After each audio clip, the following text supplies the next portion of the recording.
Ramakrishna mission নারায়ণগঞ্জের এখানে যে সর্ববৃহৎ পূজা মণ্ডপ, যেটা নারায়ণগঞ্জ জেলা শহরে, এখানে অত্যন্ত উৎসবমুখর পরিবেশে এবং মানে ধর্মীয় যে রীতিনীতি আছে সেগুলো মেনে পূজা পালন হচ্ছে এবং এখানে মানে সার্বিক পরিস্থিতি দেখে আমি অত্যন্ত আনন্দিত। আপনারা জানেন যে বাংলাদেশ কোস্টগার্ড সাধারণত উপকূলীয় এবং নদী তীরবর্তী এলাকায় দায়িত্ব পালন করে থাকে এবং এই সমস্ত এলাকার সকল ধরনের নিরাপত্তা, জনগণের নিরাপত্তা, জানমালের নিরাপত্তা, মানুষকে জরুরি প্রয়োজনে সহায়তা, সাথে সাথে বিভিন্ন ধরনের কার্যক্রমে অংশগ্রহণ করে থাকে। এরই প্রেক্ষিতে এই দেশে যে এখন একটা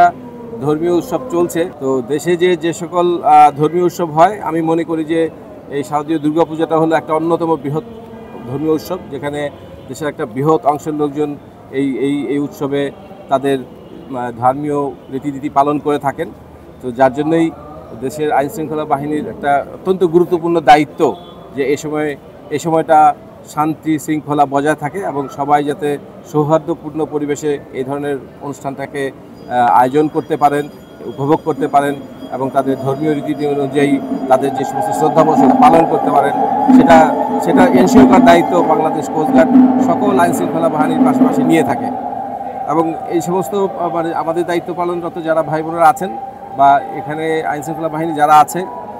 তাদের যাতে কোনো ধরনের অসুবিধা না হয় সেটা দেখার দায়িত্ব আমাদের। তো সেটা দেখার জন্য আজকে আমি এসে অত্যন্ত সন্তুষ্টি প্রকাশ করছি এবং সবাই যেভাবে মানে আপনারা এই অনুষ্ঠানটাকে সুষ্ঠু, সুন্দর এবং উৎসবমুখরভাবে আয়োজন করার চেষ্টা করে যাচ্ছেন, সেই জন্য আমি আপনাদের সকলকে ধন্যবাদ জানাই। আমি আরও ধন্যবাদ জানাই স্থানীয় প্রশাসনকে, যারা সার্বিকভাবে সহায়তা দিয়ে যাচ্ছেন, অন্যান্য আইনশৃঙ্খলা বাহিনীকে যারা আশেপাশে সবসময় নিয়োজিত আছেন। এখানে আমি জানি যে আনসারের কিছু বেশ সদস্য কয়েকজন নিয়োজিত আছে, পুলিশ সদস্য নিয়োজিত আছেন, আপনাদের পূজা মণ্ডপ কমিটির কিছু স্বেচ্ছাসেবকরা নিয়োজিত আছেন। আশা করছি যে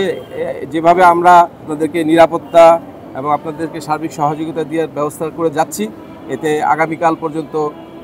সব কিছু খুব সুন্দর এবং স্বাভাবিকভাবে অনুষ্ঠিত হবে।